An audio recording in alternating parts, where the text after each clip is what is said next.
Hello guys, so in this particular video, we're going to take a look at biology WAEC question review for 2025. Now, it's very important to note that following trends, WAEC often sets more questions from 5 years back. So 5 years from 2025 is 2020. So let's look at the 2020 past questions and get the answers. So the first question here says, number 1A, explain briefly how the human ear carry out its function of balance. So this is one of the simplest things you should know if you really did biology, right? Now, the first thing you need to understand here is that the part or the structure in the ear that enables balance is what we call the semicircular canal.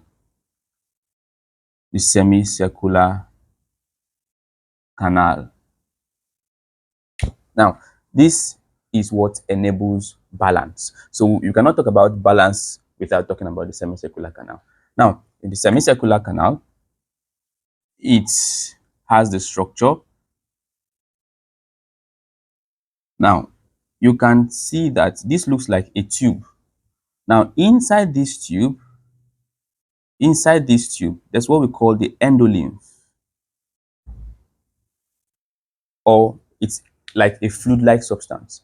Now, that fluid is what actually helps us to know when we are balanced or not. So this is the idea. When you maybe take a spin or you move your head one direction to the other, this fluid or endolymphs, right, they move as well. So when they move, they, in course of their movement, they encounter some hair-like cells on the place we call the ampulla. So when they encounter that air, what happens is that they send a signal to the brain. So when the brain gets that information, what happens is that the brain processes the information and sends back the impulse to the muscles to enable balance. So that is just everything that happens. That is just how the ear balances the body.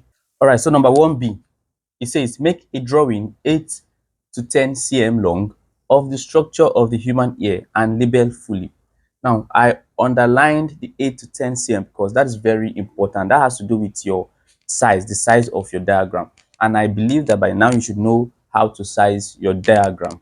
So what you do here is you take your meter rule, right? And you measure from 1 to 8 cm and also 10 cm. So let's assume that from this point up to this point is 10 cm. Then from this point up to this point is 8 cm. Now what that simply means is that your diagram should not be more than 10 cm. However, it should also not be less than 8 cm. So your diagram should be anywhere between 8 cm, 8.5 cm, 9 cm, and 10 cm. That's very important. So let's go into the diagram now. Let's go into the diagram. The diagram of the ear is very simple. You just start with the external structure of the ear, which is the pinna. So you just do a simple structure of the ear. And this leads into the auditory canal. Now the next thing you're going to see is what we call the tympanic membrane. Tympanic membrane, or you call that the ear drum. Now after the eardrum, the next thing that follows is the ear ossicles. Okay, that is the hammers, the incus, and the staples. So you have the hammer here, the incus, and the malus that is connected to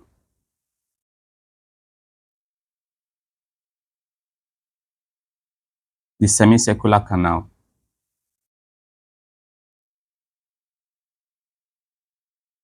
Remember, this is the semicircular canal. So it is filled with fluid, or you call them endolimbs. Okay.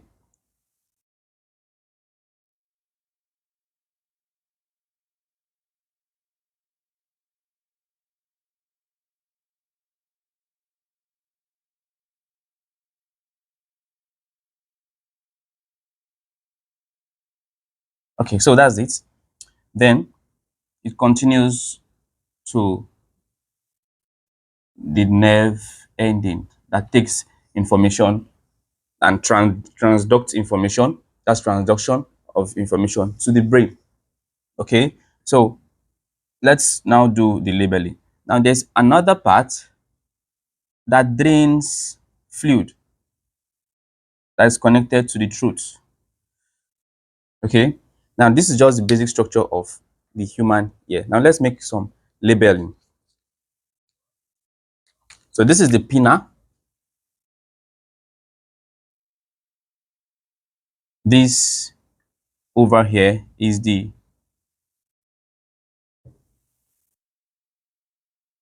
auditory canal or the ear canal. The passage of sound goes through here. Now you have this other structure as the tympanic membrane,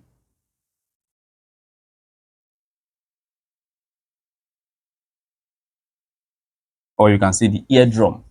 Okay, then you have the ear ossicles. This is the malleus, this is the incus, and this is the stapes. The stapes. So all these form the ear ossicle, or you can say the middle ear. The middle ear. The ear ossicles. Now, the next part is the semicircular canal. So this is the semicircular canals.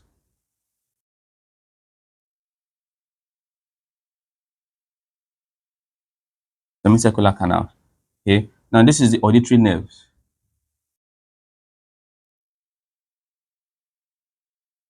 that takes information to the brain. Now this is the cochlea.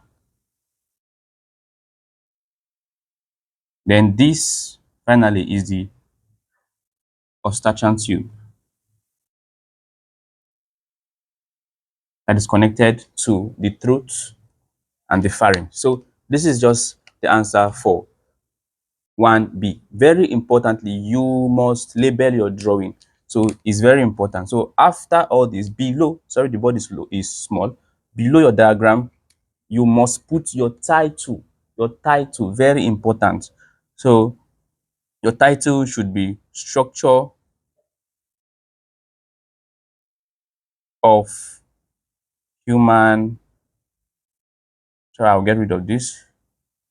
Yeah, that's your title. Very important. Okay, so that's the answer for question 1B. All right, so question 1BII. Describe briefly the structure of the middle ear in human. So if you remember from our diagram, the middle ear is made up of three bones. Those tiny bones, the malleus, the incus, and the stapes. Now, how do you describe the structure of the middle ear? Firstly, the middle ear is made up of malleus, which is also called the hammer. It's made up of incus, which is also called the anvil.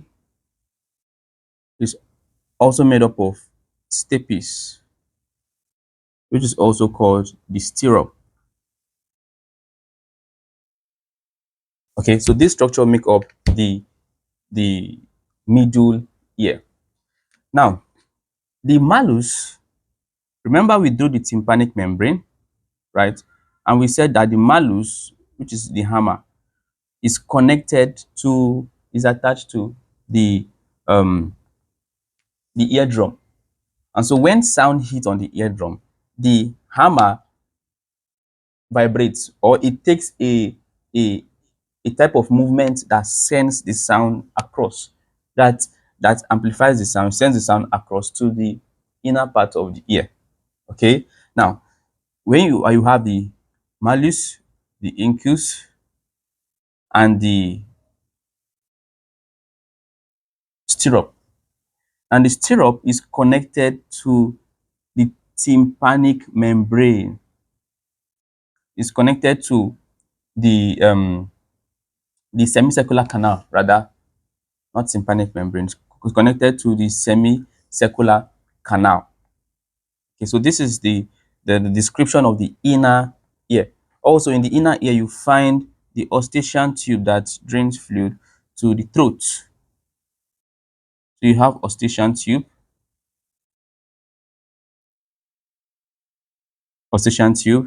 the tympanic membrane, the semicircular canal, which is made up of um, several canals.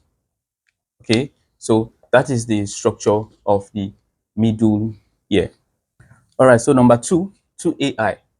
It says, what is a deficiency disease? So, a deficiency disease, this is a disease caused by the lack or inadequate supply of specific or certain nutrients, or you can say vitamin, in diets. Okay, so when you have lack of specific nutrients in your diet, it can lead to a deficiency disease. All right, so 2AI, AI says that complete the table below by naming 5 nutrient deficiency disease in humans and state one remedy each. Okay, so we've stated some of them here. So goiter, when we talk about goiter, you need to take food that is rich in iodized salt and seafood.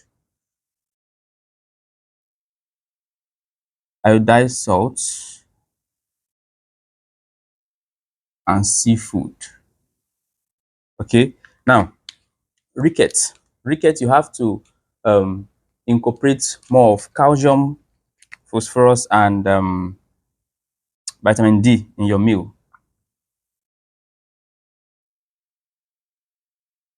Calcium, vitamin D, okay, and phosphorus in your meal. Now, pellagra, you must, for you to get rid of pellagra or avoid it, you need to take food that's rich in niacin and vitamin K, to avoid pellagra. When we talk about beriberi, you have to um, increase your intake of vitamin B. Then scurvy, obviously, you have to take food, mostly fruits rich in vitamin C. Okay, so this is the answer for the question 2A, I, and II.